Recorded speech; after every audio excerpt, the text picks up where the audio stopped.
नमस्कार, न्यूज़ 24 पर मैं हूं डॉक्टर स्वाति महेश्वरी और आज का कोरोना बुलेटिन। भारत में आज जहां अनलॉक 1 की अवधि अब शुरू हो गई है, वहीं पिछले 24 घंटे में फिर से नया रिकॉर्ड बना है, जहां 8,237 नए मामले सामने आए हैं और 224 लोगों की मृत्यु भी हुई है।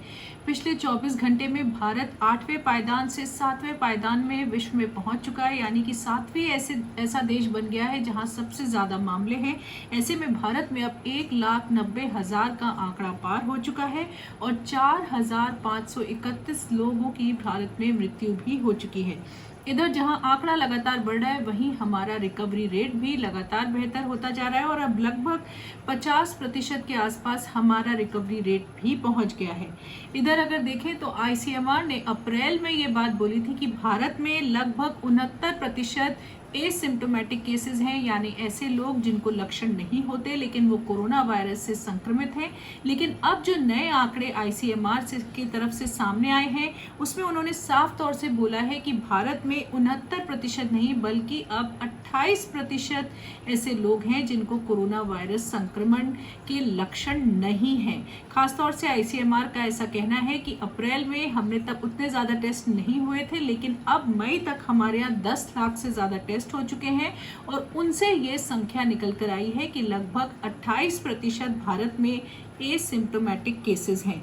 उधर कुछ ऐसी स्वास्थ्य की एजेंसियां हैं जैसे कि भारतीय लोक स्वास्थ्य संघ और Indian association of preventive and social medicine, उन्होंने साफ तौर से ये बात बोली है कि भारत में जहां जहां घनी और मध्यम आबादी है, वहां वहां कम्युनिटी ट्रांसमिशन स्टार्ट हो चुका है। उनका ऐसा मानना है कि भारत में अब सामुदायिक स्तर पर ये इन्फेक्शन फैल रहा है और ऐसे लोग सामने आ रहे हैं जिनमें ये पता लगाना मुश्किल है कि उनको ये संक्रमण कहां से हुआ। ऐसे में उन्होंने अपनी ये रिपोर्ट प्रधानमंत्री जी को सौंपी है, लेकिन आईसीएमआर और स्वास्थ्य मंत्रालय का साफ तौर से ये कहना है कि वो इस बात को अभी नहीं मानते कि भारत में व्यापक रूप से कम्युनिटी ट्रांसमिशन शुरू हो गया है। आईसीएमआर का ऐसा मानना है कि सीरो सर्वेज अभी किए जा रहे हैं और उन्होंने सभी राज्य सरकारों से भी अनुग्रह किया है कि वो अपने अपने जो प्रदेश हैं उनमें ये सीरो सर्वेज करें, ताकि ये पता चल सके कि क्या भारत में सामुदायिक स्तर पर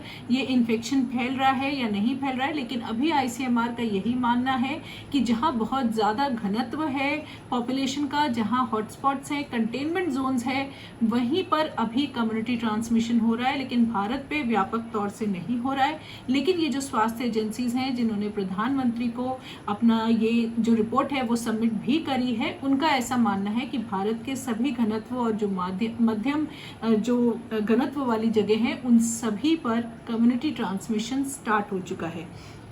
इधर अब देखें तो महाराष्ट्र में पिछले 24 घंटे में फिर से 2,500 के आसपास नए संक्रमण के मामले सामने आए हैं। यूपी में भी अब तक का सबसे बड़ा उछाल देखा गया है, जहां 378 नए मामले सामने आए हैं और दिल्ली में भी लगातार रोज नए ज़्यादा आंकड़े सामने आ रहे हैं। जैसे अब दिल्ली में पिछले 24 घंटे में 1295 नए मामले सामने आए। ऐसे में आज दिल्ली ने एक बड़ा ऐलान भी किया है कि एक हफ्ते के लिए दिल्ली के बॉर्डर्स को सील किया जा रहा है और उधर अनलॉक 1 के जो नियम है उसका भी खुलासा किया गया है दिल्ली में।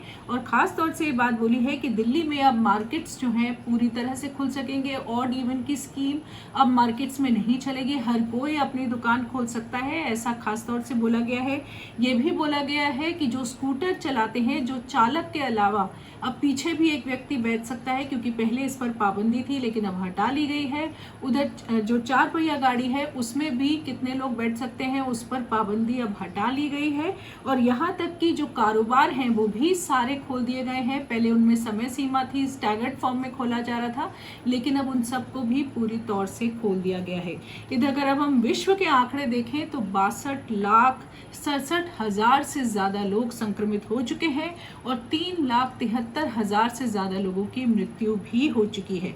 अगर देखा जाए तो अमेरिका में अब 18 लाख से ज़्यादा केसेस हो चुके हैं, ब्राज़ील में भी 5 लाख से ज़्यादा केसेस हो चुके हैं और ब्राज़ील में अब लगभग 30,000 के आसपास लोगों की मृत्यु भी हो चुकी है। और उधर भारत अब जर्मनी और फ्रांस से भी आगे निकल चुका है संक्रमण के मामले में और 1,90,000 भारत में भी हो चुके हैं।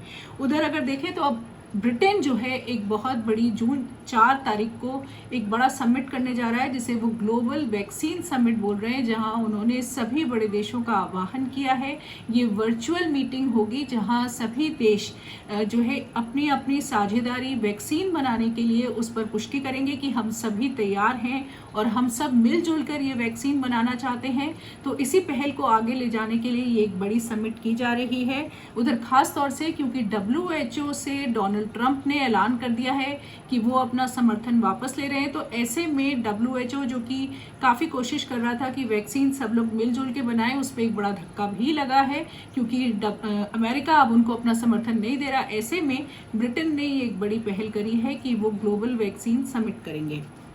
इधर एस्ट्राजेनेका जो कि ऐसी कंपनी है जो ऑक्सफोर्ड यूनिवर्सिटी के साथ जो वहाँ ट्रायल हो रहा है उसमें जो वैक्सीन बनेगी वो एस्ट्राजेनेका ही उसका उत्पादन बड़े पैमाने पे करेगा। तो उनका खास तौर से एक बात ये कहनी है कि जो ये वैक्सीन के शोध कार्य अभी चल रहा है इसमें एक नई तरह की परेशानी सामने आ रही है क्योंकि अब यूरोप में इन्फेक्शन कम होना शुरू हो गया है। वहाँ पीक के बाद अब धीरे धीरे संक्रमण के मामले कम हो रहे हैं। ऐसे में ट्रायल को आगे ले जाना मुश्किल भी हो सकता है उनका कहना है, क्योंकि अब ऐसे लोग नहीं मिलेंगे जो संक्रमित हों और ट्रायल में मनुष्यों के ट्रायल में हमें ऐसे लोग चाहिए होते हैं जो संक्रमित हो। तो उनकी तादाद अब क्योंकि कम होने लग गई है तो हो सकता है कि ट्रायल को आगे ले जाने में दिक्कत हो और ऐसे में ये हो सकता है कि ट्रायल को कहीं और लेके जाना पड़े, जैसे कि ऐसी कंट्री में जाकर के ट्रायल करना पड़े जहां उस वक्त संक्रमण तेजी से फैल रहा हो। तो ये भी एक इसके लिए तरीका हो सकता है। दूसरा उन्होंने ये भी कहा है कि हमें ट्रायल बहुत जल्दी जल्दी करना पड़ेगा ताकि ऐसा ना हो कि संक्रमण बिल्कुल ख़त्म हो जाए और हम ये जो ट्रायल है इसकी जो अवधि है उसे पूरा ना कर पाएँ। तो इस तरह का उन्होंने शक जताया है कि ट्रायल करने में दिक्कत आ सकती है। इधर ब्रिटिश के ही जो साइंटिस्ट हैं उन्होंने एक और शोध कार्य निकाला है जिसमें उन्होंने खास तौर से ये बात बोली है कि घर का वेंटिलेशन भी कोरोना वायरस संक्रमण पर असर डालता है। तो अगर घर का वेंटिलेशन अच्छा नहीं होगा तो ऐसे में कोरोना वायरस आसानी से पनपता है और फैल सकता है। इसलिए हम सभी लोगों के लिए ज़रूरी है कि हम अपने घर का वेंटिलेशन अच्छा रखें, यानी कि हवा का आदान प्रदान होता रहना चाहिए ताकि कोरोना वायरस के संक्रमण से हम बच सकें। तो आज के लिए इतना ही। न्यूज़ 24 की तरफ से नमस्कार।